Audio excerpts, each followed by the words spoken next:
How to make realistic voice in 11 Labs.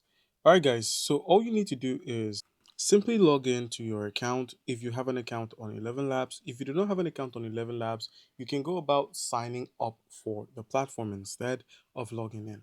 But I currently have an account, so I'm logged in. Now, the next thing is where we have Playground, head over to text to speech, click on text to speech. Now, here is what you need to do to get a realistic voice. You do not have to type like a robot. You do not have to make your sentences too short or your sentences too long. Try to keep it as humanly possible as you can.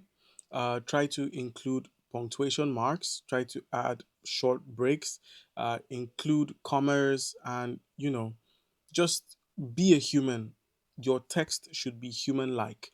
And then the next thing that will add to humanizing your 11 Labs voice is the voice character itself.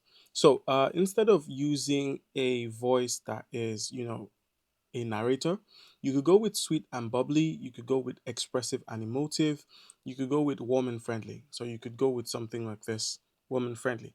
Now, once you have selected a voice, all you need to do is the speed should be set to the usual. It shouldn't be too fast. It should be a bit more stable at 67. And then the similarities you can drop them so it's more human like. And then style exaggeration can be taken up somewhere above 47%. You could just have it like that. And then once you're done, go ahead and click on generate speech and you have humanized and created a realistic voice. All right.